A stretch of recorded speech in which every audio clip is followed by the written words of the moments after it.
नरेंद्र मोदी और नीतीश कुमार की जुगलबंदी के बीच ललन सिंह का ऐसा भाषण आपने आज तक नहीं सुना होगा।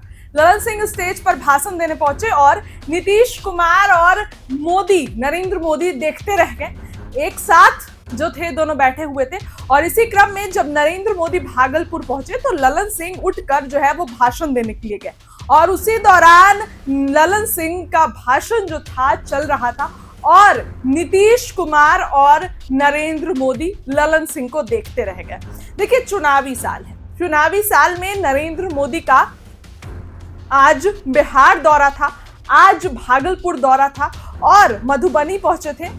वहां पर लोगों को सौगातें दिए नरेंद्र मोदी, लेकिन पहलगाम में जो हादसा हुआ जम्मू कश्मीर में, इसको लेकर पहले तो लोगों को उन्होंने कहा कि पहले तो आप लोग श्रद्धांजलि जो है दीजिए और उसके बाद ही मैं भाषण देना शुरू करूंगा।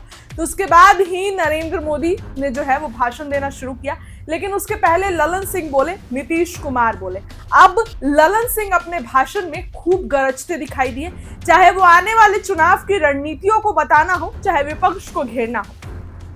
ललन सिंह ने सभी बातों पर जो है वो अपनी राय रखी। बता दें आपको कि ललन सिंह बहुत पहले से ही भागलपुर में थे, मधुबनी में थे, वहां पे जायजा ले रहे थे। उनका एक वीडियो भी हमने आपको दिखाया था। उन्होंने कहा कि भीड़ जुटाओ नरेंद्र मोदी के कार्यक्रम में और टिकट पाओ। ललन सिंह का वो वीडियो भी हमने आपको दिखाया जिसमें वो ये बोलते नजर आए।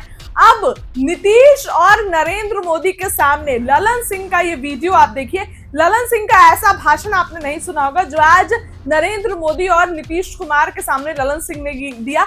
गदगद हो गए नीतीश कुमार और नरेंद्र मोदी भी बगल में बैठे हुए थे। ऐसा कहा जाता है कि ललन सिंह भाजपा के हो चुके हैं, जो वक्फ बोर्ड पर समर्थन किया उन्होंने और तमाम चीजों का समर्थन उन्होंने कर दिया। तो ऐसा कहा जाता है कि नरेंद्र मोदी के अब ललन सिंह हो गए हैं, नीतीश कुमार के नहीं थे। नीतीश कुमार के थे, लेकिन जब से लोकसभा में चुनाव जीते, सांसद बन गए, तब से जो है वो ललन सिंह पूरे जो है नरेंद्र मोदी के हो गए हैं। चर्चाएं थी संजय झा के बारे में। फिलहाल अब इन सब बातों को अभी साइड में रखिए और ललन सिंह का ये स्पीच आप सुनिए, ये भाषण सुनिए जो नरेंद्र मोदी और नीतीश कुमार के सामने ललन सिंह बोलते दिखे। और ललन सिंह खूब गरजे, चाहे वो पहलगाम हमले पे हो, चाहे बिहार चुनाव पे हो या फिर विपक्षियों पर हमला करना। अब क्या कुछ कह रहे हैं केंद्रीय मंत्री ललन सिंह, नीतीश कुमार और नरेंद्र मोदी के सामने उनका ये वायरल हो रहा है ये स्पीच।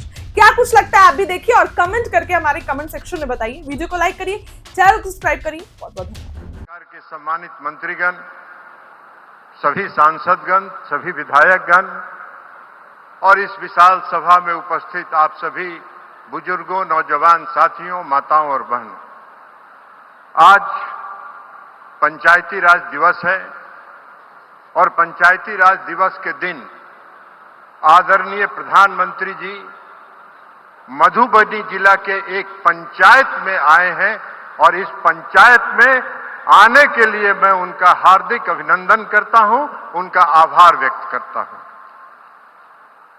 आदरणीय प्रधानमंत्री जी, पहलगाम में एक घटना हुई, आप उस घटना से मर्माहत हैं और आपके साथ पूरा देश मर्माहत है।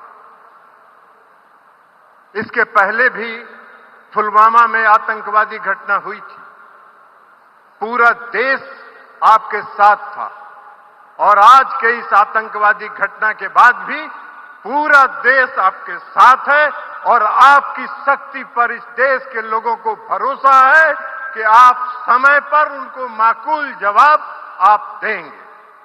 इसलिए आदरणीय प्रधानमंत्री जी, इस घटना के मर्माहत होने के बावजूद भी आज पंचायती राज दिवस के अवसर पर आप यहां पधारे हैं। यह दर्शाता है कि पंचायती राज व्यवस्था को सुदृढ़ करने के लिए, उसको सशक्त करने के लिए आपकी दृढ़ इच्छा शक्ति है और आप विकसित भारत बनाने के अपने सपने को लेकर आगे चल रहे हैं। इसलिए भी हम आपका अभिनंदन और आभार व्यक्त करते हैं। आदरणीय प्रधानमंत्री जी, आपकी यह सोच रही है कि यह गांव, इस देश का गांव जब तक विकसित नहीं होगा, इस देश का पंचायत जब तक विकसित नहीं होगा, तब तक विकसित भारत की कल्पना नहीं की जा सकती।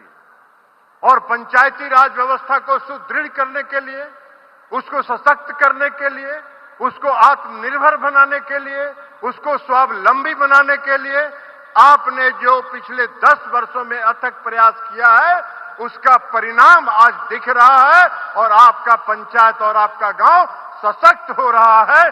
आपके पंचायत के प्रतिनिधि पूरे तौर पर पारदर्शिता के साथ पंचायतों का काम कर रहे हैं। प्रधानमंत्री जी, आपने 10 साल के शासनकाल में कई काम किए। सबसे पहला काम जो आपने पंचायतों को सुदृढ़ करने के लिए किया कि 13वें वित्त आयोग की अनुशंसा पर पंचायतों को राशि मिलती है। 13वें वित्त आयोग में की अनुशंसा पर जो इस देश में जब यूपीए की सरकार थी, डॉक्टर मनमोहन सिंह जी की सरकार थी, उस समय जो राशि पंचायतों को दी जाती थी, 10 वर्षों के अंदर आपने उस राशि को में 7 गुना की वृद्धि करके पंचायतों को सशक्त करने का काम किया है। प्रधानमंत्री जी, आपके नेतृत्व में आज पंचायती राज व्यवस्था में पारदर्शिता लाने के लिए ई ग्राम स्वराज पोर्टल से लेकर मौसम पूर्वानुमान से लेकर और जो चुने हुए पंचायत प्रतिनिधि हैं, चाहे वो पुरुष हैं या महिला हैं, सबों को प्रशिक्षण दिए जाने का कार्यक्रम भी पूरे देश में चल रहा है और उनको प्रशिक्षण इस देश के विख्यात IIM और IIT में उनको प्रशिक्षित किया जा रहा है। महिलाओं में कौशल विकास प्रशिक्षित किया जा रहा है, उनमें जो प्रबंधन है उसको विकसित किया जा रहा है। तो ये सारे प्रयास के बाद आज आपका पंचायती राज को सशक्त करने का और पंचायतों को और गांवों का सशक्त करने का जो आपका सपना है वो साकार हो रहा है।